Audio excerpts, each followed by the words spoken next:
إن الحمد لله نحمده ونستعينه ونستغفره ونؤمن به ونتوكل عليه ونعوذ بالله من شرور أنفسنا ومن سيئات أعمالنا من يهده الله فلا مضل له ومن يضلله فلا هادي له ونشهد أن لا إله إلا الله وحده لا شريك له ونشهد أن سيدنا مولانا محمدا عبده ورسوله أرسله بالحق بشيرا ونذيرا صلى الله تعالى عليه وعلى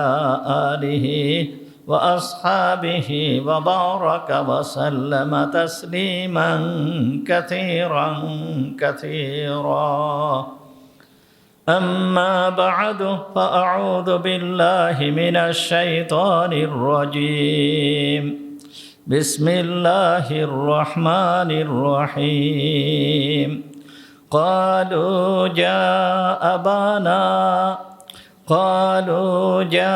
أبانا استغفر لنا ذنوبنا إنا كنا خاطئين قال سوف أستغفر لكم ربي إنه هو الغفور الرحيم صدق الله العظيم ونحن على ذلك من الشاهدين والشاكرين اللهم صل على محمد وعلى آل محمد كما صليت على إبراهيم وعلى آل إبراهيم إنك حميد مجيد اللهم بارك على محمد وعلى آل محمد كما باركت على إبراهيم وعلى آل إبراهيم إنك حميد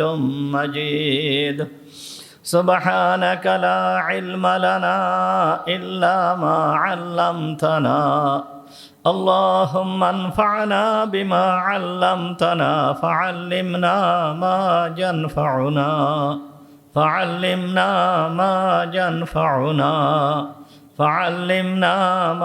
ينفعنا وزدنا علما رب اشرح لي صدري ويسر لي أمري واحلل عقدة من لساني يفقهوا قولي اللهم طهر قلوبنا عن غيرك ونبر قلوبنا بنور معرفتك ربنا تقبل منا إنك أنت السميع العليم وتب علينا إنك أنت التواب الرحيم সমস্ত প্রশংসা সেই মহান রব্বুল আলামিনের জন্য যিনি আমাদেরকে আজকের এই পবিত্র জুমার দিনে জুমার নামাজ পড়তে আসার তৌফিক দান করেছেন। এই জন্য আমরা সবাই বলি আলহামদুলিল্লাহ। পবিত্র রমজান মাস অতিবাহিত হয়েছে। রমজান মাসের পর শাওয়াল মাস শুরু হয়েছে। শাওয়াল মাসের প্রথম জুমা আজ। রমজান মাস উপলক্ষে আমাদের সূরা ইউসুফের যে তাফসির চলতেছিল এই তাফসিরকে মওকুফ রাখা হয়েছিল। তো রমজান মাস শেষ হয়ে গিয়েছে। আশা করতেছি আল্লাহ তাআলা যদি তৌফিক দান করেন তাহলে সূরা ইউসুফের বাকি যেই অংশ বাকি রয়েছে এই সম্পর্কে আলোচনা করব ইনশাআল্লাহ। আয়াত তেলাওয়াত করা হয়েছে সূরা ইউসুফের 96, 97, 98 আয়াত তেলাওয়াত করা হয়েছে। আগেই বলা হয়েছে যে হযরতে ইউসুফ আলাইহিস সালাম ইউসুফ আলাইহিস সালামের ভাইদের সঙ্গে যখন পরিচয় হলো, পরিচয় হওয়ার পরে হযরত ইউসুফ আলাইহিস সালামের জামা দিয়ে ইয়াকুব আলাইহিস সালামের নিকট পাঠিয়ে দিলেন এবং বললেন যে আমার এই জামা নিয়ে আমার আব্বার চোখের উপরে রেখে দাও, আমার আব্বার চেহারার উপরে রেখে দাও, তাহলে আব্বা দৃষ্টিশক্তি ফিরে পাবে। তা আল্লাহ তাআলা এখানে বলতেছেন ফালাম্মা আং জা আল বাশিরু আলকাহু আলা ওয়াজহিহি ফারতাদ্দা বাসীরা। ওই জামা এনে যখন হযরত ইয়াকুব আলাইহিস সালামের চোখের উপরে রেখে দিল, ফালাম্মা আং জা আল বাশির, যখন সুসংবাদদাতা আসলো, আসার পরে আলকাহু আলা ওয়াজহিহি, এই জামাটাকে হযরত ইউসুফ আলাইহিস সালামের পিতার ইয়াকুব আলাইহিস সালামের মুখের উপরে, চেহারার উপরে রেখে দিল। ফারতাদ্দা বাসীরা, উনি দৃষ্টিশক্তি ফিরে পেলেন। যখন দৃষ্টিশক্তি ফিরে পেলেন, ক্বালা আলাম আকুল লাকুম ইন্নী আ'লামু মিনাল্লাহি মা লা তা'লামুন। তখন ইয়াকুব আলাইহিস সালাম বললেন যে আমি কি তোমাদেরকে এই কথা বলেছিলাম না যে আমি আল্লাহর পক্ষ থেকে যা জানি তোমরা তা জানো না? এ কথা আমি তোমাদেরকে কি বলেছিলাম না? তখন হযরত ইয়াকুব আলাইহিস সালামের যেই সমস্ত সন্তানেরা তারাও পিছনে ছিল, তারাও আসলো।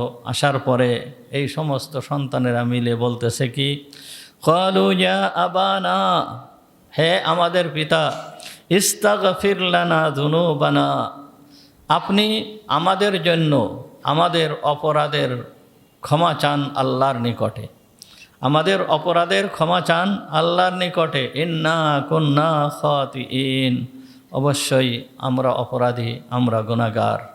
সুতরাং আপনি আমাদের এই অপরাধের জন্য আল্লাহর দরবারে ক্ষমা চান। এই পর্যন্ত আগের আলোচনা হয়েছিল। আজকের আলোচনা হযরত ইয়াকুব আলাইহিস সালাম বললেন, ক্বালা সাউফা আস্তাগফিরু লাকুম রব্বি ইন্নাহু হুয়াল গফুরুর রহিম।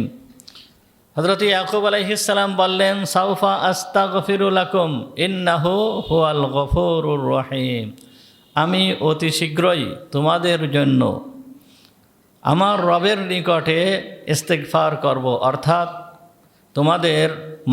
তোমাদের গুনাহ মাফের জন্য আল্লাহর দরবারে আমি মাফ চাব, অতি শীঘ্রই আমি মাফ চাব। ইন্নাহু হুয়াল গফুরুর রহিম, অবশ্যই তিনি গফুর, অবশ্যই তিনি রহিম। একথা হযরত ইয়াকুব আলাইহিস সালাম বললেন।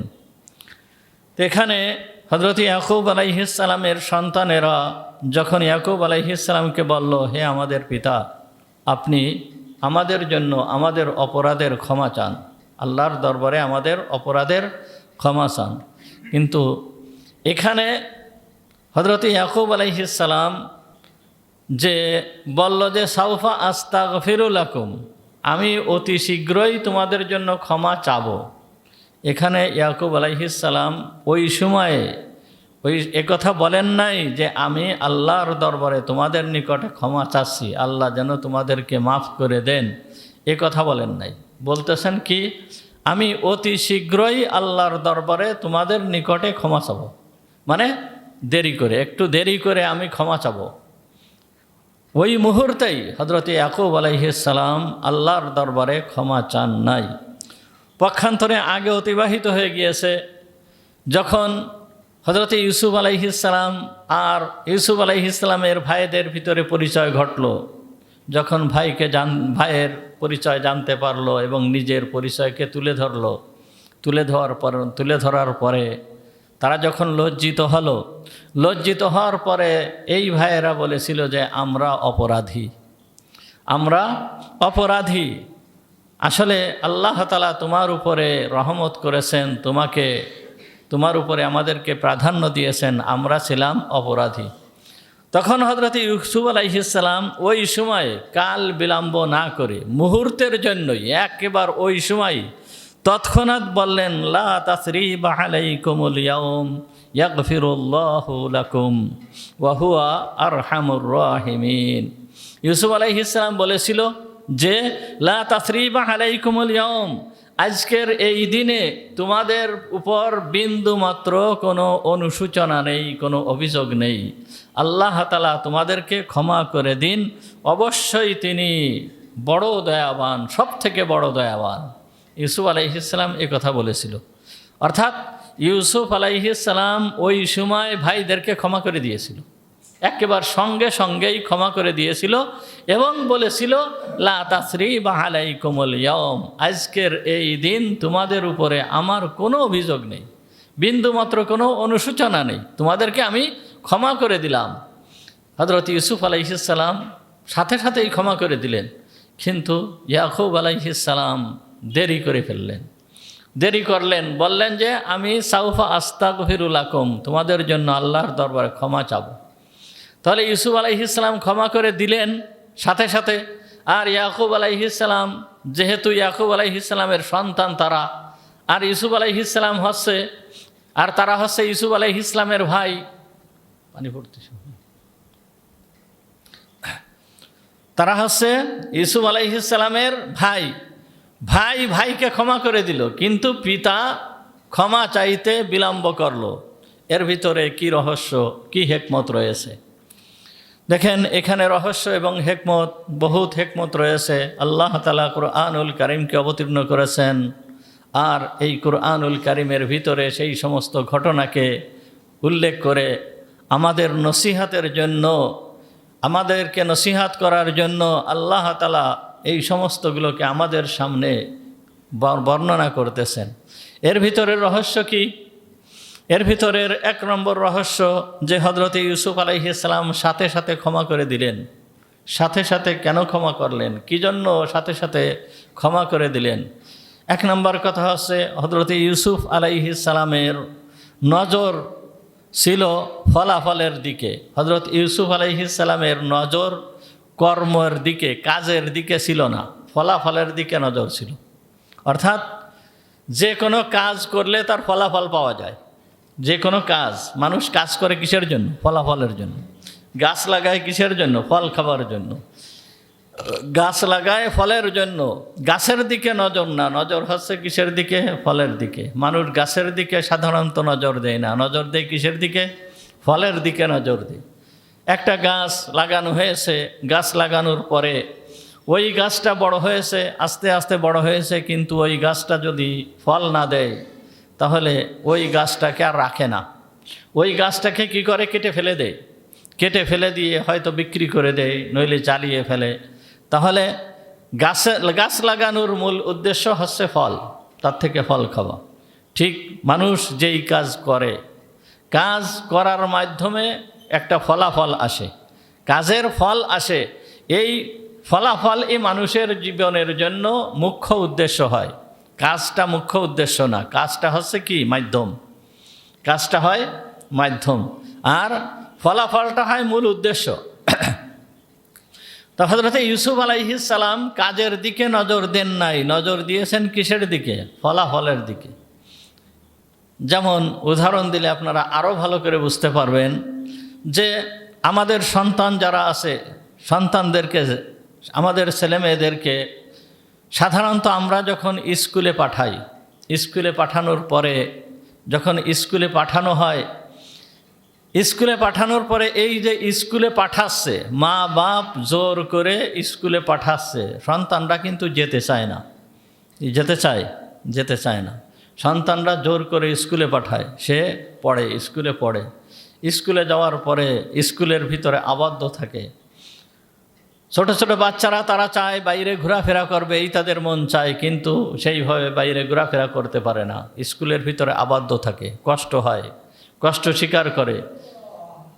শিক্ষকরা বাইরে যেতে দেয় না, শিক্ষকরা সদা সর্বদা দেখে রাখে, তাদের কষ্ট হয়, কষ্ট স্বীকার করতে হয়। এমনকি শিক্ষকদের থেকে অনেক সময় শাস্তিও ভোগ করা লাগে। এইভাবে চলতে থাকে, স্কুলের জীবন চলতে থাকে। স্কুলের থেকে যখন সে বাড়িতে ফিরে আসে, বাড়িতে ফিরে আসার সঙ্গে সঙ্গে একটু খাওয়া দাওয়া করলো, খাওয়া দাওয়া করে হয়তো অন্য কোনো খেলাধুলার ভিতরে যাবে বা অবসর নেবে, তাও সে সময় পায় না। মা বাপ বলতে থাকে, এই তাড়াতাড়ি পড়তে বস, এখন স্যার আসবে, স্যার এসে পড়াতে আসবে, তুই তাড়াতাড়ি প্রস্তুত হ।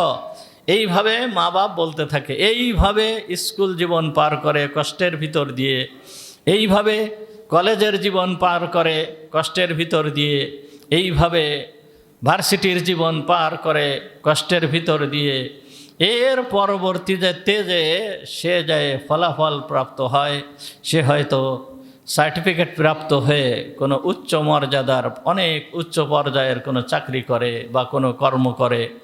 তাহলে এই যে একটা হচ্ছে কর্ম আর একটা হচ্ছে ফলাফল, একটা হচ্ছে কর্ম আর একটা হচ্ছে ফলাফল। তা হযরত ইউসুফ আলাইহিস সালামের নজর, ইউসুফ আলাইহিস সালামের লক্ষ্য কর্মের দিকে ছিল না, ইউসুফ আলাইহিস সালামের লক্ষ্য ছিল ফলাফলের দিকে।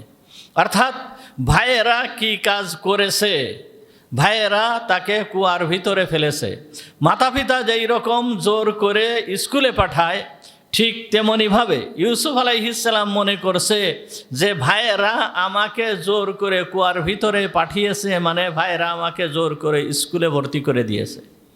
আমার যদিও কষ্ট হয়েছে, কিন্তু ভাইয়েরা যদি আমাকে এই স্কুলে ভর্তি না করতো, এই স্কুলে যদি না থাকতাম, কুয়ার ভিতরে যদি আমি না পড়তাম, তাহলে হাই স্কুল অর্থাৎ ওই মিশরের বাজারে যাওয়া আমার পক্ষে সম্ভব হতো না। যদি ওই মিশরের বাজারে না উঠতাম, তাহলে ওই আজিজে মেসের মিশরের প্রধানমন্ত্রীর বাড়িতে আমার যাওয়া সম্ভব হতো না। আর মিশরের প্রধানমন্ত্রীর বাড়িতে যদি আমি না যেতাম, তাহলে ওই জেলখানায় যাওয়াও আমার পক্ষে সম্ভব হতো না। জেলখানার জীবন ছিল হচ্ছে ইন্টার্নির জীবন। ওই জেলখানায় যদি না যেতাম, তাহলে আমার বাদশাহী প্রাপ্তিও সম্ভব হতো না। ইউসুফ আলাইহিস সালাম এই দিকে দৃষ্টি দিয়েছেন। তাহলে ভাইরা যে কাজটা করেছেন, এটা কেমন যেন মাতা পিতার মতন সন্তানকে জোরপূর্বক স্কুলে দিয়ে দিয়েছেন। মাতা পিতা যখন সন্তানকে জোরপূর্বক স্কুলে দেয়, সেই স্কুলে লেখাপড়া করে, বাড়িতে তার উপরে কঠোরতা করে। এই যে মা বাপের যে কঠোরতা, এই কঠোরতাকে কেউ শাস্তি হিসাবে দেখে না, এই কঠোরতাকে শাস্তি হিসাবে কেউ দেখে না। হযরত ইউসুফ আলাইহিস সালাম ঠিক তার এই ভাইদের কাজটাকে কেমন যেন এই মা বাপ, দয়ালু মা বাপের মতন স্কুলে প্রবেশ করা, এরপরে প্রাথমিক বিদ্যালয়ে প্রবেশ করা, এরপরে মাধ্যমিক বিদ্যালয়, এরপরে কলেজ ভার্সিটিতে প্রবেশ করানোর মতন এই দিকে দৃষ্টি দিয়েছিলেন। এই দিকে দৃষ্টি দেওয়ার পরে এরপরে যে উনি ফলাফলের দিকে তাকিয়েছেন, যে যদি আমার ভাইয়েরা এই রকম ধরনের আচরণ আমার সাথে না করত, তাহলে আমি আজ বাদশাহ হতে পারতাম না, মিশরের রাজত্ব আমি আজ পাতাম না। এই জন্য হযরত ইউসুফ আলাইহিস সালাম মনে করছেন ভাইয়েরা যেটা করেছে এইটা আমার জন্য মঙ্গলের জন্য করেছে, এটা আমার জন্য মঙ্গল ছিল, এই জন্যই এটা তারা মঙ্গলের জন্য করেছে। এই জন্য দেখেন, আগেও আপনাদেরকে আমি বলেছি যে ইউসুফ আলাইহিস সালাম যখন বাদশাহ হলেন, বাদশাহ হওয়ার পরে ইউসুফ আলাইহিস সালামকে এক ব্যক্তি এসে ওই ভাইদের যেই পুরাতন যেই ইতিহাস, সেই ইতিহাসকে মনে করায় দেওয়ার জন্য, ইউসুফ আলাইহিস সালামের মনকে ভেঙে দেওয়ার জন্য ইউসুফ আলাইহিস সালামের সামনে এসে বলতেছেন, আপনার ভাইয়েরা আপনার সঙ্গে কেমন আচরণ করেছিল, আপনি যদি আপনার মুখ দিয়ে একটু বলতেন তাহলে আমি একটু শুনতাম। তখন উনি বলতেছেন, দেখেন, আমরা ছিলাম ওই কেনানের মরুভূমি অঞ্চলে, ছাগল চড়ানো ছিল আমাদের পেশা। আমরা ছাগল চড়িয়ে বেড়াতাম, মরুভূমির ভিতর দিয়ে ছাগল চড়ায় বেড়াতাম।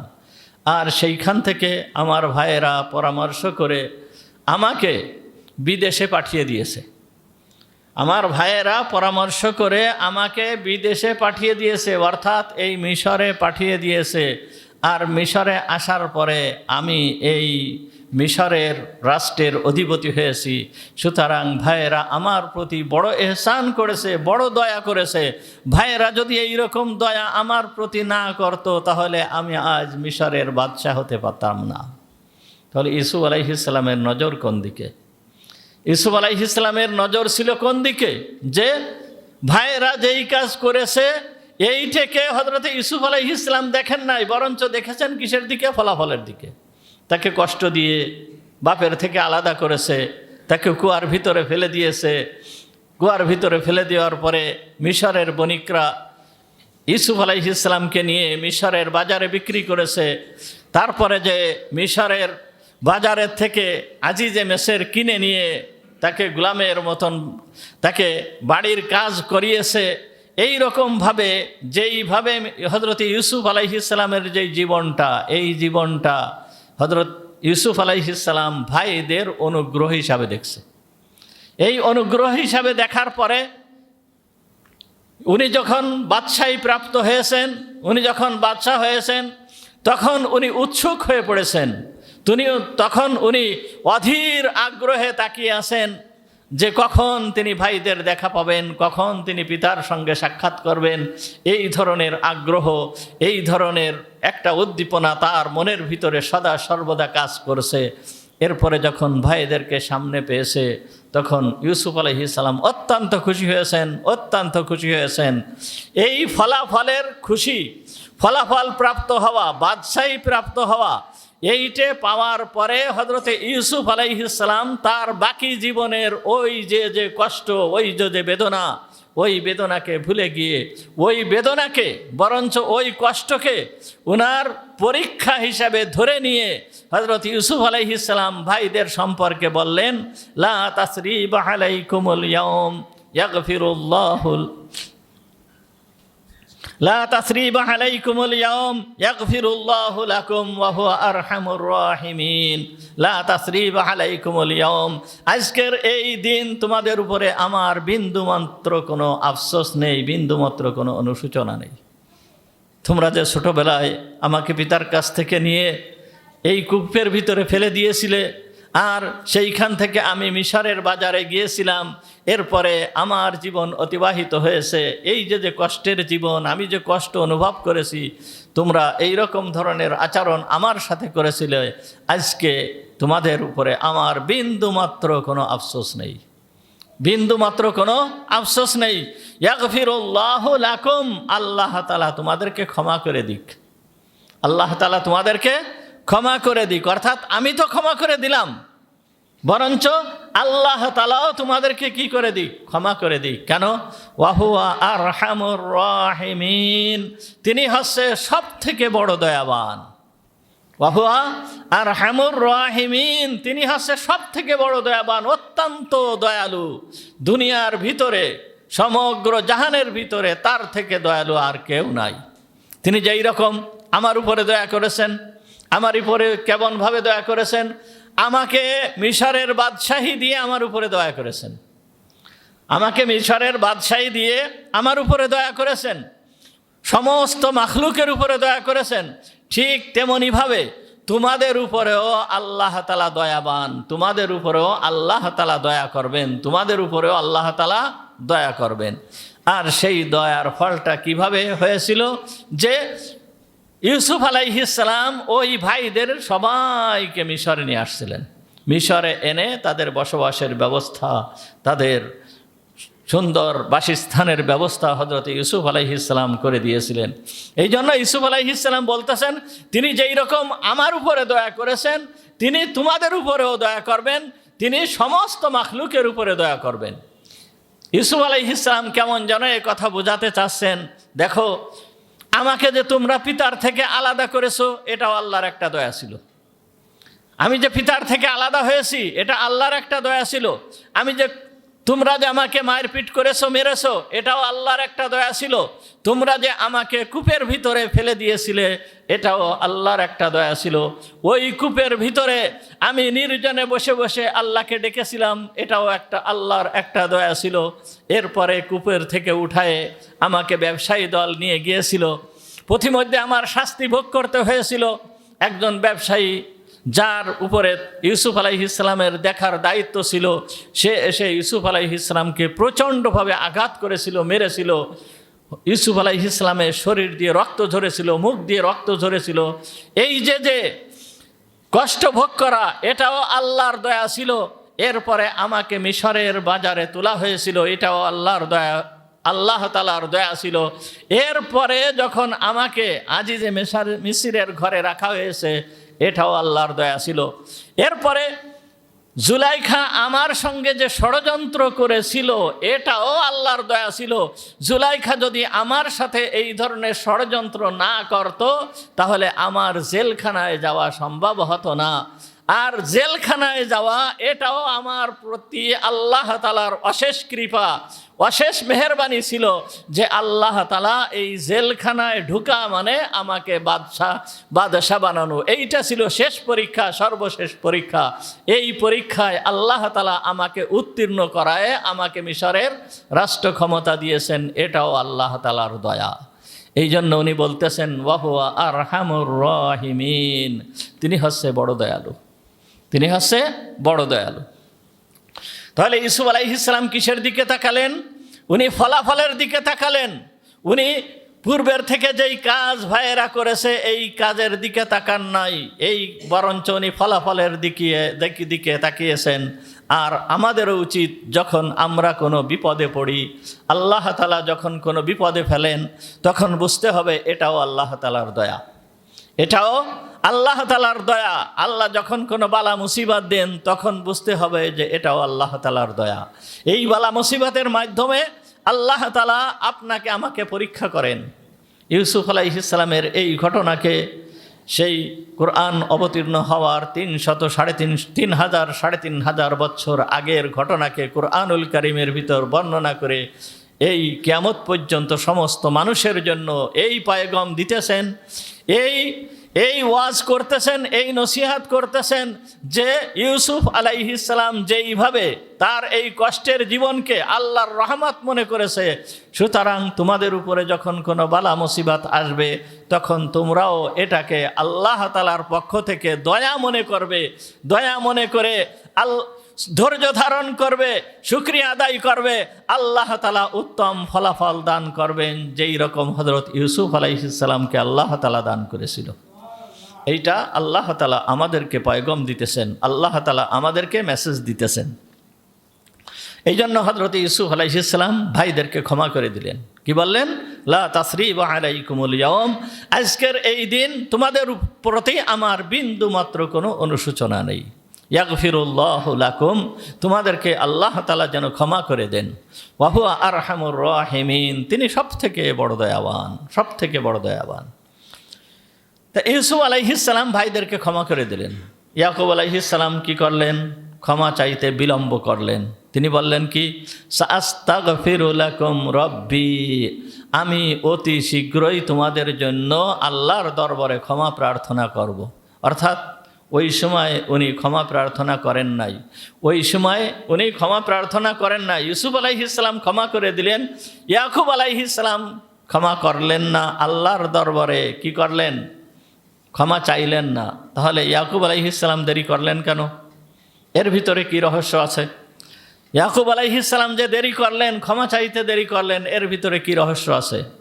এক নম্বর কথা, এক নম্বর রহস্য হচ্ছে যে ইয়াকুব আলাইহিস সালামের তার সন্তানদের মনের অবস্থা এখনো পর্যন্ত জানা ছিল না, যে সন্তানরা এখনো কি ওই পাপ করে অনুতপ্ত হয়েছে না অনুতপ্ত হয় নাই।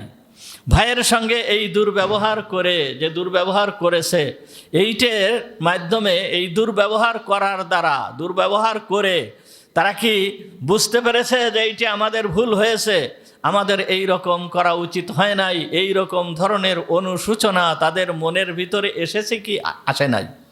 এইটা হযরত ইয়াকুব আলাইহিস সালামের কাছে এখনো পর্যন্ত ক্লিয়ার হয় নাই। সবেমাত্র ভাইয়েরা এসেছে, ভাইয়েরা আসার পরে যখন ওই জামাটা চোখের উপরে দিয়ে, মুখের উপরে দিয়েছে, দেওয়ার সঙ্গে সঙ্গেই দৃষ্টির শক্তি ফিরে পেয়েছে। আর তখনই ভাইয়েরা বলতেছে যে হে আমাদের পিতা, আপনি আমাদের জন্য আল্লাহর দরবারে ক্ষমা প্রার্থনা করেন। তা কেরোর ক্ষমা প্রার্থনা করতে গেলে ওই ব্যক্তির আগে অনুতপ্ত হতে হয়, অনুতপ্ত না হলে আল্লাহর দরবারে ক্ষমা প্রার্থনা হয় না। নিজের আগে অনুতপ্ত হতে হয়, অনুতপ্ত না হলে আল্লাহ তাআলা ক্ষমা করেন না। সুতরাং সর্বপ্রথম ওই সমস্ত তার ছেলেরা অনুতপ্ত হয়েছে কি হয়ে নাই, এইটা ইয়াকুব আলাইহিস সালামের জানা ছিল না। হ্যাঁ, ইয়াকুব আলাইহিস সালাম যখন জানবেন বা যখন জানতে পেরেছেন সন্তানরা অনুতপ্ত হয়েছে, তখন হযরতে ইয়াকুব আলাইহিস সালাম সন্তানদের জন্য ক্ষমা প্রার্থনা করেছেন। এক নম্বর কথা। 2 নম্বর রহস্য এখানে, এই আয়াতের ভিতরের 2 নম্বর রহস্য হচ্ছে যে যখন ওই ছেলেরা বলছে যে হে আমাদের পিতা, তুমি আমাদের জন্য আল্লাহর দরবারে ক্ষমা প্রার্থনা করো, তখন ইয়াকুব আলাইহিস সালামের মনের ভিতরে তখন আল্লাহর দরবারে দোয়া করার মতন কোনো দোয়া করার মতন মন মানসিকতা ইয়াকুব আলাইহিস সালামের তখন তৈরি হয় নাই। বুঝাতে পারলাম না মনে হয়। ইয়াকুব আলাইহিস সালামের ওই সময়ে আল্লাহর দরবারে দোয়া করার মতন মন মানসিকতা কি হয় নাই, তৈরি হয় নাই। আর দোয়া করার মতন মন মানসিকতা যদি তৈরি না হয়, অমনোযোগী থাকে, মনোযোগের সাথে যদি আল্লাহর দরবারে দোয়া না করা হয়, তাহলে ওই দোয়া আল্লাহর দরবারে কবুল হয় না। যদি নিজের মনোযোগ না থাকে, নিজের ভিতরে যদি মনোযোগ না থাকে, আমি অমনোযোগী আর আল্লাহর দরবারে দোয়া করতেছি, ওই দোয়া আল্লাহর দরবারে কবুল হয় না। অনেক সময় দেখা যাচ্ছে যে সম্মিলিতভাবে দোয়া হচ্ছে, সম্মিলিতভাবে দোয়া হয়ে কি হয়, সম্মিলিতভাবে সবাই মিলে দোয়া করতেছি। ব্যাপারটা একটু ভালো করে বোঝার চেষ্টা করি আমরা, যে সম্মিলিতভাবে সবাই আমরা দোয়া করতেছি। এই নামাজের পরে দোয়া হয় না? নামাজের পরে দোয়া হয়, প্রত্যেক নামাজের পরে দোয়া হয়, জুমার দিন দোয়া হয়, ঈদের নামাজের পরে দোয়া হয়, সব সময় দোয়া হয়। এই দোয়ার ভিতরে এক শ্রেণীর লোক থাকে অমনোযোগী, এক শ্রেণীর লোক থাকে অমনোযোগী, মানে দোয়ার ভিতরে কোনো মনোযোগ নেই। এমনকি দোয়ার ভিতরে কথাবার্তা বলতেছে, একে অন্যের সাথে কথাবার্তা বলতেছে, অন্য কাজ করতেছে। এই সমস্ত দোয়া আল্লাহর দরবারে কবুল হয় না। এই সমস্ত দোয়া আল্লাহর দরবারে কবুল হয় না। অনেক জায়গায় দেখা যায় দোয়ার অনুষ্ঠান করতেছে, অনেক জায়গায় দেখা যায় দোয়ার অনুষ্ঠান করতেছে। এই দোয়ার অনুষ্ঠানে কি করা হয়েছে, সবাইকে দাওয়াত দিয়ে আনা হয়েছে, হুজুরদেরকে দাওয়াত দিয়ে আনা হয়েছে, দাওয়াত দিয়ে এনে সেখানে দোয়ার অনুষ্ঠান করা হচ্ছে। নিজেই দোয়ার অনুষ্ঠান করতেছে, হুজুররা দোয়া করার জন্য বসছে, নিজে দোয়ার জন্য আসে নাই, সে নিজে দোয়ার জন্য আসে নাই, তিনি অন্য কাজ করতেছেন, অন্য কাজ করে বেড়াচ্ছেন। হুজুর আপনারা দোয়া শুরু করে দেন, আপনারা দোয়া করতে থাকেন, মানে নিজের ওর প্রতি কোনো ভ্রুক্ষেপ নেই। আল্লাহর কি আল্লাহর কি অভাব আছে? তোমার দোয়ার কি আল্লাহর কোনো প্রয়োজন আছে? তুমি যে দোয়া করতেছো, এই দোয়ার কি আল্লাহর কোনো প্রয়োজন আছে? আল্লাহর কোনো প্রয়োজন নেই, বরঞ্চ প্রয়োজন তোমার নিজের মুখাপেক্ষী হতে হবে, নিজে মনোযোগের সাথে আল্লাহর কাছে চাইতে হবে।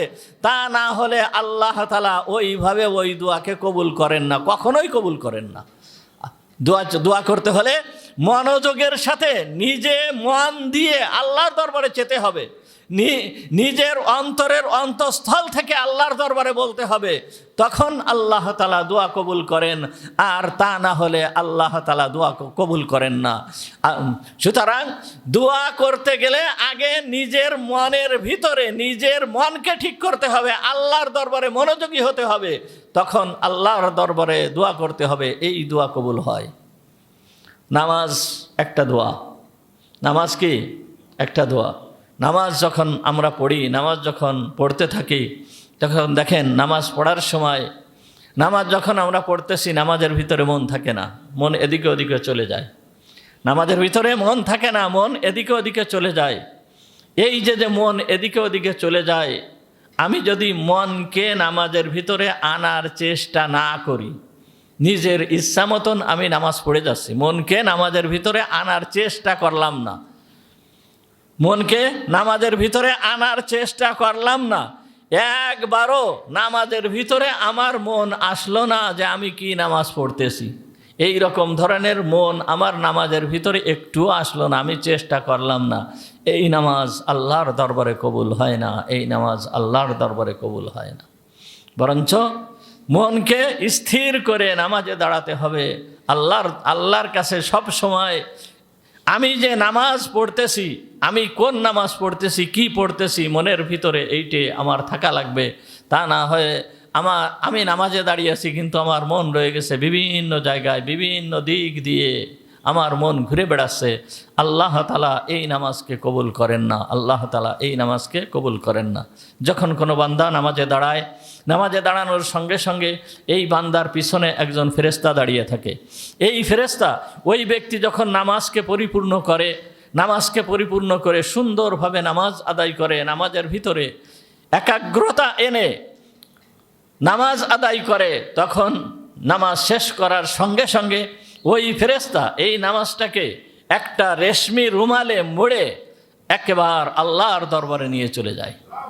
আর যখন ওই বান্দা নামাজটাকে ঠিক মতন আদায় করে না, মন এদিকে ওদিকে থাকে, রুকু ঠিক নেই, সিজদা ঠিক নেই, কোনো রকম তাড়াহুড়া করে নামাজ আদায় করে, তো যখনই নামাজটাকে শেষ করে, নামাজটা শেষ করার সঙ্গে সঙ্গে ওই ফেরেশতা এই নামাজটাকে ওই নামাজি ব্যক্তির মুখের উপরে ছুঁড়ে মেরে বদদোয়া করতে করতে আল্লাহর দরবারে চলে যায়।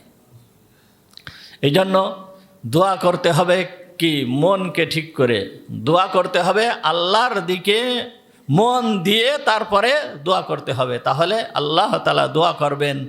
সুতরাং যখন সন্তানেরা কথা বলেছে যে হে আমাদের পিতা, তুমি আমাদের জন্য আল্লাহর দরবারে ক্ষমা প্রার্থনা করো, তখন ইয়াকুব আলাইহিস সালাম বললেন কি, সাআস্তাগফিরু লাকুম, আমি এখন কি করব, দোয়া করব। একজন বিখ্যাত আল্লাহওয়ালা ব্যক্তি, আল্লাহর বান্দা, কোনো এক মাদ্রাসার শিক্ষক ছিলেন। উনি মাদ্রাসায় বড় অভাব চলতেছে, টাকা পয়সা নাই। তখন মোহতামিম সাহেব হুজুর ওই হুজুরকে বলতেছে, হুজুর একটু দোয়া করেন, আল্লাহর দরবারে একটু দোয়া করেন যে আল্লাহ তাআলা যেন অভাবকে মিটায় দেন। তখন ওই আল্লাহওয়ালা ব্যক্তি বলতেছে যে হুজুর এখন আমার দোয়া আসতেছে না, অর্থাৎ আমি যে এখন দোয়া করব আমার মন মানসিকতা সেই রকম তৈরি হয় নাই, সুতরাং আমি এখন দোয়া করলে তো দোয়া কবুল হবে না, কাজ হবে না।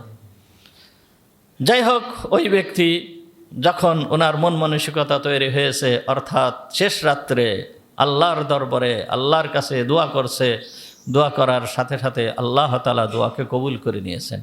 আসতেছে সেই কথা, তাহলে দোয়া করতে হবে, নিজের মনকে ধীর স্থির করে আল্লাহর দরবারে দোয়া করতে হবে। তাহলে এইটা কয়টা গেল, দুইটা কারণ গেল। কয় নম্বর কারণ? 2 নম্বর কারণ। 3 নম্বর কারণ হচ্ছে, দেখেন ব্যাপারটা রয়েছে ইউসুফ আলাইহিস সালাম আর ইউসুফ আলাইহিস সালামের ভাইদের ভিতরে সম্পর্কিত একটা ব্যাপার। কি, ভাইয়ের সঙ্গে দুর্ব্যবহার করেছে, ভাইরা ভাইয়ের সঙ্গে দুর্ব্যবহার করেছে। সুতরাং এই ভাইয়ের সঙ্গে দুর্ব্যবহার করেছে ভাইয়েরা, শুধুমাত্র এক ভাইদের জন্য যে ক্ষমা প্রার্থনা করবে, এখন যার সঙ্গে দুর্ব্যবহার করা হয়েছে সে কি এদেরকে ক্ষমা করেছে কি করে নাই, এইটা তো ইয়াকুব আলাইহিস সালামের সামনে ক্লিয়ার না। আমি যে ক্ষমা করব তোমাদেরকে, তোমরা যার সঙ্গে এই দুর্ব্যবহার করেছিলে সে কি তোমাদের জন্য ক্ষমা করেছে কি করে নাই, এইটা তো আমার আগে জানতে হবে। এইটা না জেনে তো আমি তোমাদের সম্পর্কে আল্লাহর দরবারে ক্ষমা প্রার্থনা করতে পারবো না। তার কারণ ব্যাপারটা তো আমার একা না, ব্যাপারটা তোমাদের একা না, এর ভিতরে আর একজন জড়িত রয়েছে, অর্থাৎ আমার ছেলে ইউসুফের ভিতরে জড়িত রয়েছে। ইউসুফের সঙ্গে তোমাদের মুআমালা, তোমাদের আচরণ কেমন হয়েছে, সে তোমাদেরকে ক্ষমা করেছে কি করে নাই, এইটা তো আমার জানা নাই। সুতরাং আমি এখন কিভাবে তোমাদের জন্য ক্ষমা প্রার্থনা করব, আমি পরে যে ক্ষমা প্রার্থনা করব। অর্থাৎ আমি জেনে নিই ইউসুফের কি অবস্থা, ইউসুফ কি করেছে তোমাদের সঙ্গে, কি আচরণ করেছে তোমাদের সঙ্গে, ইউসুফ কি তোমাদেরকে ক্ষমা করেছে। হ্যাঁ, যদি ইউসুফ ক্ষমা করে থাকে তাহলেও আমি তোমাদের জন্য আল্লাহর দরবারে ক্ষমা প্রার্থনা করব। সুতরাং ব্যাপার তো আর তোমার আর আমাদের ভিতরে নাই, বরঞ্চ ইউসুফের সাথে সম্পৃক্ত রয়েছে। ইউসুফ যেহেতু এর সাথে সম্পৃক্ত রয়েছে, সুতরাং আমি তোমাদের জন্য দোয়া করতে পারবো না এই মুহূর্তে, আমার তো ইউসুফের সম্পর্কে জানা নাই। তাহলে দেখেন দোয়া করার ক্ষেত্রেও হযরত ইয়াকুব আলাইহিস সালাম কি বলতেছে, যেহেতু সম্পর্ক ইউসুফ আর তোমাদের ভিতরে যে মুআমালা রয়েছে, এইটা ইউসুফ তোমাদেরকে কি করেছে, ইউসুফ যদি ক্ষমা না করে আমি তোমাদের জন্য যতই ক্ষমা চাই এইটা তো আল্লাহর দরবারে কবুল হবে না, আল্লাহর দরবারে এটা তো কবুল হবে না। আগে ইউসুফের ক্ষমা হতে হবে, ইউসুফ তোমাদেরকে ক্ষমা করা লাগবে, তারপরে আমি দোয়া করলে আল্লাহ তাআলা দোয়া কবুল করবেন। হক রয়েছে একজনের সাথে সম্পৃক্ত, সে যখন ক্ষমা না করবে আল্লাহ একে কখনোই ক্ষমা করবে না। এই জন্য হকুল্লাহ যেটা আছে সেইটা আল্লাহ তাআলা ক্ষমা করে দেবেন নিজে ইচ্ছা করে, আল্লাহ যদি চান। কিন্তু হকুল ইবাদ অর্থাৎ মাখলুকের হক যদি কেউ নষ্ট করে থাকে, মাখলুকের সঙ্গে যদি সম্পর্ক খারাপ হয়ে থাকে, মাখলুককে কষ্ট দিয়ে থাকে, মাখলুকের সম্মানহানি করে থাকে, তাকে কষ্ট দেয়, বা তার যে কোনো জিনিস আত্মসাৎ করে, মাল হোক টাকা পয়সা হোক যা হোক, ওই ব্যক্তি ক্ষমা না করা পর্যন্ত ওই ব্যক্তিকে আল্লাহ তাআলা ক্ষমা করবেন না। ইয়াকুব আলাইহিস সালামের জানা নেই যে ইউসুফ তোমাদেরকে ক্ষমা করেছে কি করে নাই, সুতরাং আজ আমি তোমাদেরকে না জানা পর্যন্ত তোমাদেরকে আমি ক্ষমা করতে পারবো না। এই জন্য হযরত ইয়াকুব আলাইহিস সালাম বিলম্ব করলেন, বরঞ্চ বললেন সাআস্তাগফিরু লাকুম রব্বি, আমি অতি শীঘ্রই আল্লাহর দরবারে তোমাদের জন্য ক্ষমা প্রার্থনা করব, অর্থাৎ আমি জেনে নেই তারপরে ক্ষমা প্রার্থনা করব। তাহলে এইটা কয় নাম্বার গেল? 3 নাম্বার। 4th নম্বর হচ্ছে যে এই মুহূর্তে এখন দোয়া করার উত্তম সময় নয়, বরঞ্চ দোয়া করার উত্তম সময় হচ্ছে শেষ রাত। বরঞ্চ দোয়া করার উত্তম সময় কোন সময়? শেষ রাত। শেষ রাত হচ্ছে দোয়া করার উত্তম সময়। ওই সময়ে আমি তোমাদের জন্য দোয়া করব। ওই সময় আল্লাহ তাআলা তার বান্দাদের দোয়াকে কবুল করেন। আল্লাহ তাআলা তার বান্দাদের দোয়াকে কবুল করার জন্য আল্লাহ তাআলা ওই সময় প্রস্তুত থাকেন। আল্লাহ তাআলা ঘোষণা করতে থাকেন যে আছে কি কোনো ক্ষমা প্রার্থনাকারী যাকে আমি ক্ষমা করে দেব। আল্লাহ তাআলা এইভাবে ঘোষণা করতে থাকেন শেষ রাত্রে। সুতরাং আমি শেষ রাত্রে তোমাদের জন্য ক্ষমা প্রার্থনা করব। এই শেষ রাতের জন্য অপেক্ষা হযরত ইয়াকুব আলাইহিস সালাম করতেছিলেন, এই শেষ রাত্রে দোয়া করবেন, এই জন্য উনি এই কথা সন্তানদেরকে বললেন। শেষ রাত মুমিন বান্দাদের জন্য বড় বড় একটা মানে অমূল্য সম্পদ হচ্ছে শেষ রাত।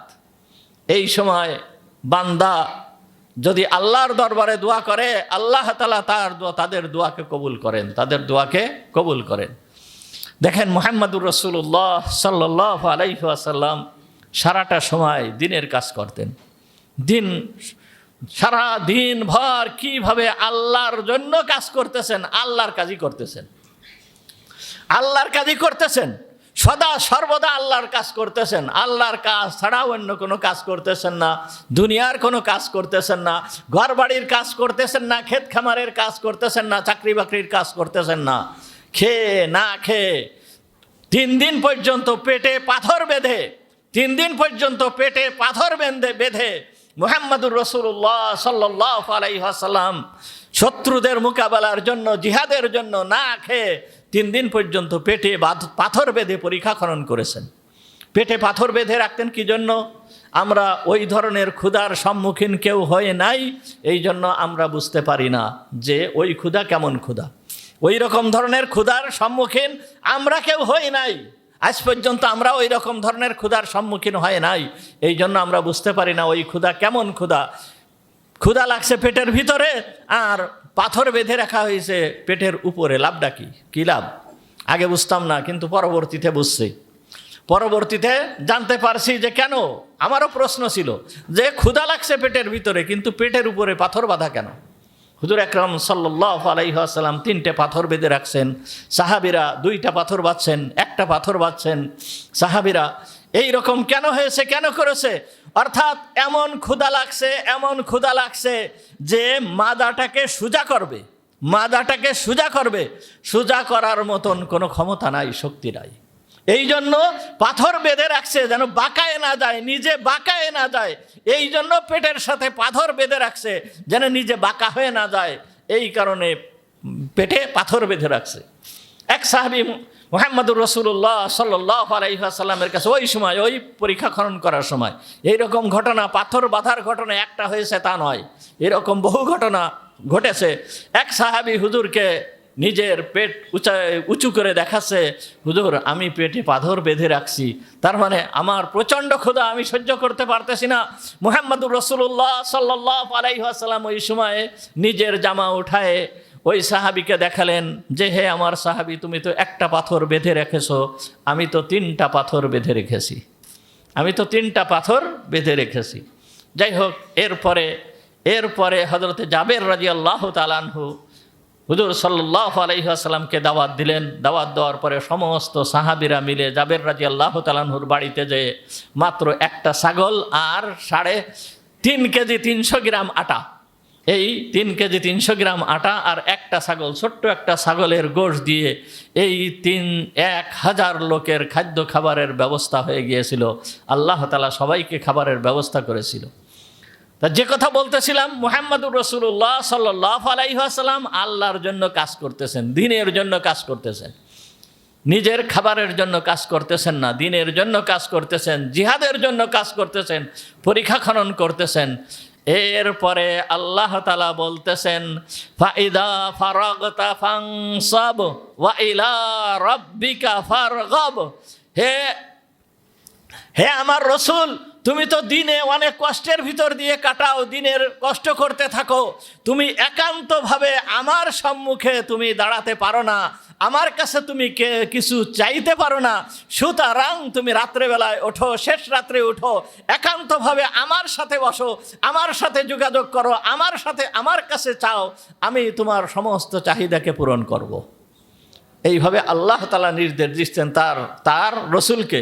সূরা আনফালের ভিতরে সূরা আলাম নাশরাহ লাকা সাদরাক ওয়া ওয়াদা'না আনকা বিজরাক আল্লাযী আনকাযা যাহরাক ওয়া রাফা'না লাকা যিকরাক ফাইন্না মা'আল উসরি ইউসরা ইন্না মা'আল উসরি ইউসরা ফাইদা ফারাগতা ফানসাব ওয়া ইলা রাব্বিকা ফারগাব। ফাইদা ফারাগতা, তুমি যখন দিনের বেলায় তুমি কাজের থেকে ফারেগ হইলে, অর্থাৎ দিনের বেলায় যেই সমস্ত কাজ করতেছিলে এই কাজের থেকে যখন ফারেগ হয়েছো, ফারেগ হওয়ার পরে ফাইদা ফারাগতা ফানসাব, তুমি দৃঢ়ভাবে মজবুতির সঙ্গে আমার কাছে, আমার সামনে বসো, আমার জন্য তুমি ইবাদত করো, আমার জন্য তুমি দাঁড়িয়ে যাও। এইভাবে আল্লাহ তার রসুলকে বলতেছেন, ইয়া আইয়ুহাল মুযাম্মিল কুমিল লাইলা ইল্লা কলিলা নিসফাহু আও ইনকুস মিনহু কলিলা। হুজুর আকরাম সাল্লাল্লাহু আলাইহি ওয়াসাল্লাম কম্বল মুড়ি দিয়ে শুয়ে আছেন। আল্লাহ তাআলা বলতেছেন, ইয়া আইয়ুহাল মুযাম্মিল, হে কম্বল আবৃতকারী, অর্থাৎ কম্বল মুড়ি দিয়ে শুয়ে রইছো। মুযাম্মিল বলা হয় যিনি কম্বল আবৃত করে রাখছেন, তাকে বলা হয় মুযাম্মিল। আল্লাহ তাআলা ডাক দিচ্ছেন, হে কম্বল আবৃতকারী, কুমিল লাইল, তুমি দাঁড়িয়ে যাও, উঠে যাও, দাঁড়াও, দাঁড়িয়ে কি করো? আল্লাহর দরবারে দাঁড়িয়ে নামাজ পড়তে থাকো, আল্লাহর দরবারে দোয়া করতে থাকো। সুতরাং শেষ রাত হচ্ছে মুসলমানদের জন্য একটা উত্তম সময়, মুসলমানদের জন্য, মুমিনদের জন্য একটা উত্তম সময়। এই সময়ে আল্লাহ তাআলার দরবারে দোয়া করতে হয়, এই সময় আল্লাহ তাআলার দরবারে দোয়া করতে হয়। আর আল্লাহর মঞ্জুরি ছাড়া কোনো জিনিস কখনোই সম্ভব হয় না, কোনো জিনিস কখনোই সম্ভব হয় না। আল্লাহ যেইটা মঞ্জুর করেন সেইটা আল্লাহর পক্ষ থেকে ফয়সালা হয়। সুতরাং আল্লাহর দরবারে দোয়া করতে হবে। এই জন্য হযরত ইয়াকুব আলাইহিস সালাম কি করলেন? আল্লাহর দরবারে দোয়া করলেন। আল্লাহর দরবারে হযরত ইয়াকুব আলাইহিস সালাম সন্তানদেরকে বললেন যে, সাআস্তাগফিরু লাকুম রব্বি, আমি অবশ্যই তোমাদের জন্য আমার রবের দরবারে দোয়া করব। তিনি ইন্নাহু হুয়াল গফুরুর রহিম, তিনি হচ্ছে কি গফুর এবং তিনি হচ্ছে কি রহিম, তিনি ক্ষমাকারী এবং তিনি দয়ালু। আমি তোমাদের জন্য দোয়া করব কোন সময়? শেষ রাত্রে তোমাদের জন্য দোয়া করব। তাহলে হযরত ইয়াকুব আলাইহিস সালাম সন্তানদের দোয়া করার ক্ষেত্রে এই জন্য বিলম্ব করেছেন। ইউসুফ আলাইহিস সালাম সাথে সাথে ক্ষমা করে দিয়েছেন, ইউসুফ আলাইহিস সালাম সাথে সাথে ক্ষমা করে দিয়েছেন এবং ভাইদের জন্য দোয়া করেছেন। এই জন্য প্রত্যেকটা মানুষের এই রকম ধরনের গুণ অর্জন করা দরকার যে একে অন্যকে ক্ষমা করে দেওয়া, একে অন্যকে কি করা? ক্ষমা করে দেওয়া। আজকের এই আলোচনার মাধ্যমে আমরা আমাদের নসিহাত কি অর্জন হলো, কি আমরা জানতে পারলাম যে আমার সাথে জুলুম করুক, অত্যাচার করুক, যা করুক, আমি যদি ক্ষমা করে দেই, ক্ষমা করে দিলে আল্লাহ তাআলা এই ক্ষমা করে দেওয়ার কারণে এমন পুরস্কার দিবেন, এমন পুরস্কার দিবেন যেই পুরস্কারের কোনো তুলনা চলে না, যেই পুরস্কারের কোনো কি চলে না, তুলনা চলে না। মুহাম্মদুর রাসূলুল্লাহ সাল্লাল্লাহু আলাইহি ওয়াসাল্লামকে মক্কা থেকে বাইর করে দিল, যে সে মক্কার লিডার হয়ে যাবে, মক্কার ক্ষমতা তার হাতে চলে যাবে, এই জন্য মক্কার থেকে বাইর করে দিল। সর্বপ্রথম তো হত্যা করতে চেয়েছিল, কিন্তু হত্যা করতে পারলো না, বেরোয় চলে আসলো। কিন্তু এটা কি ঠেকাতে পারছে?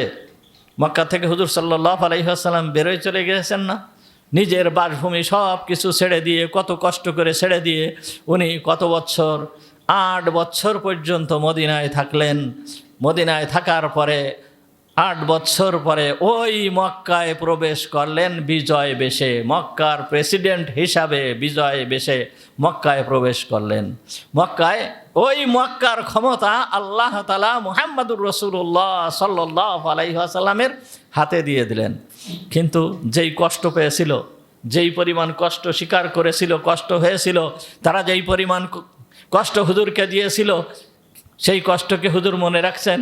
ইউসুফ আলাইহিস সালাম যেই রকম ভাইদেরকে ক্ষমা করে দিলেন, হুজুর আকরাম সাল্লাল্লাহু আলাইহি ওয়াসাল্লামও বলেছিল যে লা তাসরিবা আলাইকুমুল ইয়াওম, আজকের এই দিন তোমাদের উপরে বিন্দু মাত্র কোনো অভিযোগ নেই, তোমাদেরকে ক্ষমা করে দেওয়া হলো। এইভাবে ক্ষমা করে দিয়েছিল। সুতরাং একজন মানুষ আর একজন মানুষকে ক্ষমা করে দেওয়া, ক্ষমা করে দিলে কি হবে? সে তো উপকৃত হলো, কিন্তু সে যতটুকু উপকৃত হলো তার থেকে বেশি উপকৃত হব আমি, যে ক্ষমা করতেছি সে। কারণ এই ক্ষমা করার কারণে আল্লাহ তাআলা এমন পুরস্কার দেবেন যেই পুরস্কার অন্য কোনো মাধ্যমে পাওয়া যায় না, অন্য কোনো ইবাদতের মাধ্যমে পাওয়া যায় না, অন্য কোনোভাবে পাওয়া যায় না। ক্ষমা করার মাধ্যমে যেই পুরস্কার পাওয়া যায়। ইসলাম একটা আদর্শের ধর্ম, ইসলাম ভ্রাতৃত্বের ধর্ম। একজন আরেকজনকে ভালোবাসবে, একজন আরেকজনকে ভালোবাসবে, একজন আরেকজনের প্রতি সহমর্মিতা দেখাবে, এইটাই হচ্ছে ইসলাম চায়। ইসলামের সব থেকে বড় আদর্শ হচ্ছে এইটা, যে একজন আরেকজনকে ক্ষমা করবে, একজন আরেকজনকে ভালোবাসবে। একটা ঘটনা মনে পড়ে গেল। আমার ভাই, আপনারা চেনেন মুফতি আবুল বাশার, ও ইসে গিয়েছিল মিশরে, যে জাবালে মুকাদ্দাসা, অর্থাৎ মুসা আলাইহিস সালাম যেই পাহাড়ের উপরে আল্লাহর সঙ্গে কথা বলেছিল, ওই যে পাহাড় আমরা তুর পাহাড় বলি, আসলে ওই পাহাড়টার নাম হচ্ছে কি আল জাবালুল মুকাদ্দাসা, মানে পবিত্র পাহাড়। ওই পাহাড়ে উঠেছিল। তো ওই পাহাড়ে উঠতে গেলে অনেক সময় লাগে, প্রায় 5-6 ঘন্টা সময় লাগে। ওই পাহাড়ে উঠে পাহাড়ের চূড়ায় যখন গিয়েছিল, লম্বা ঘটনা আমি সংক্ষেপে বলতেছি, ওই পাহাড়ের চূড়ায় যখন উঠেছিল, ওই পাহাড়ের চূড়ায় একেবারে পাহাড়ের উপরে ওই জায়গায় একটা মসজিদ আছে, ছোট্ট একটা মসজিদ। ওই জায়গায় মুসলমানরা প্রবেশ করে। আর একটা ছোট্ট আর একটা গির্জা আছে, যেই জায়গায় ইহুদিরা প্রবেশ করে। ওই পাহাড়ের উপরে ইহুদিরা ওই গির্জার ভিতরে প্রবেশ করতেছে, ইহুদিরাও পাহাড়ে চড়তেছে, মুসলমানরাও পাহাড়ে চলতেছে, খ্রিস্টানরাও পাহাড়ে চড়তেছে। এইভাবে উঠে পাহাড়ে প্রবেশ করে। তা পাহাড়ে প্রবেশ করে ওইখানে এক ঘটনা ঘটলো, যে একটা ইহুদি পরিবার, ওই পরিবারের লোকেরা ওই গির্জার ভিতরে প্রবেশ করতে গেছে। কিন্তু ওইখানে প্রচণ্ড ঠান্ডা, 0 ডিগ্রির নিচেই হচ্ছে তাপমাত্রা, প্রচণ্ড ঠান্ডা। ওই ঠান্ডার থেকে বাঁচার জন্য ওই গির্জায় প্রবেশ করতে গিয়েছে। যখন গির্জায় প্রবেশ করতে গিয়েছে, যাওয়ার পরে গির্জায় যখন ঢুকার সময় ওই ইহুদি যারা ছিল, ওরা গির্জায় ঢুকতে দেয় নাই। মানে ওদের সাথে ছোট্ট একটা বাচ্চা ছিল। ওই বাচ্চা থাকার কারণে বলতেছে যে এই বাচ্চা যদি আমাদের এই পবিত্র এই ঘরের ভিতরে যদি প্রস্রাব করে দেয়, তাহলে তো ঘর নাপাক হয়ে যাবে। সুতরাং ওই বাচ্চা নিয়ে এখানে ঢুকা যাবে না, ওইখান থেকে বের করে দাও। ঢুকতে দিলই না। তখন ওরা এই জায়গায় আসলো, এই আমার ভাই এবং ওর সাথে আরেকজন ছিল, তারা ওই মসজিদের ভিতরে ঢুকছে। গড়ে 3 জন ছিল ওই মসজিদের ভিতরে।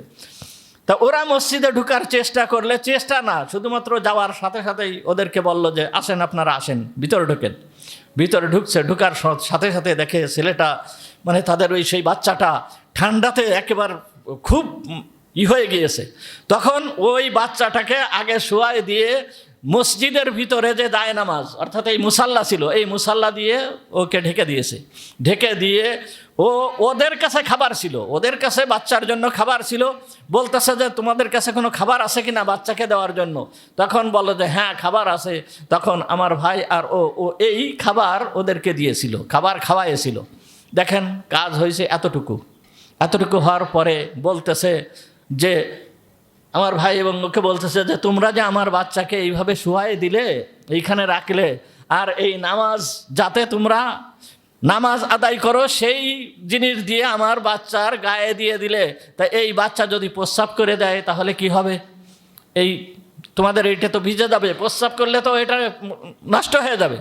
তখন বলতেছে যে এইটা যদি ভিজে যায় তাহলে আমরা এটাকে ফেলে দেবো। তোমার এই বাচ্চার জীবনের চেয়ে তো আমাদের এই নামাজ তো আর বেশি মূল্যবান নয়, নামাজের এই মুসাল্লা তো আর বেশি মূল্যবান নয়, তোমার বাচ্চার জীবন তো এর থেকে অনেক মূল্যবান। এতটুকু কথা হয়েছিল। এতটুকু কথা হওয়ার পরে এত মুগ্ধ হয়েছে ওই পরিবার। ওরা ওইখান থেকে বের হয়ে আসছে। বের হয়ে এসে আমার ভাইও নিচে নেমে চলে আসছে। যখন নিচে নামছে, নিচে নেমে আসার পরে ওই রকম একটা গির্জা নিচে একেবারে পাহাড়ের পাদদেশে জাবালে মুকাদ্দাসার নিচে একটা গির্জা, ওই গির্জার ভিতরে দেখে ওই পরিবারটা ওই গির্জার আশেপাশ দিয়ে ঘুরতেছে। তখন বলতেছে কি ব্যাপার, তোমরা গির্জায় ঢুকতেছ না? চিনছে তো, ওইখানে দেখা হয়েছে, তোমরা গির্জায় যাচ্ছ না? তখন বলতেছে যে দেখো ওই গির্জায় আর জীবনে কখনোই ঢুকবো না, যেখানে আমাদের এই বাচ্চার নিরাপত্তা নেই ওই গির্জায় আমরা আর কখনো ঢুকবো না। যদি ঢুকি কোনোদিন তাহলে তোমাদের মসজিদে ঢুকবো। এ কথা বললো। বলার পরে এরপরে ওখান থেকে ওরা চলে গিয়েছিল। চলে যে ওই ব্রিটেনে যে তারা ব্রিটেনের নাগরিক, ব্রিটেনে যে আমার ভাইয়ের সঙ্গে ভিডিও কলে ওই বড় এক মসজিদের ইমাম সাহেবের সামনে নিয়ে তারা ইসলাম গ্রহণ করে ফেলেছিল। তাহলে চিন্তা করেন, ইসলাম হচ্ছে কিসের ধর্ম? ভ্রাতৃত্বের ধর্ম। ইসলাম একটা ইহুদি তো দূরের কথা, মানুষ তো দূরের কথা, একটা পশুও যেন কষ্ট পাক, এইটা ইসলাম কখনো চায় না, এটা ইসলাম কখনো চায় না। সুতরাং আমরা সেইভাবে ভ্রাতৃত্বের বন্ধন গড়ে তুলি। আখিরু দাওয়ানা আলহামদুলিল্লাহি রাব্বিল আলামিন।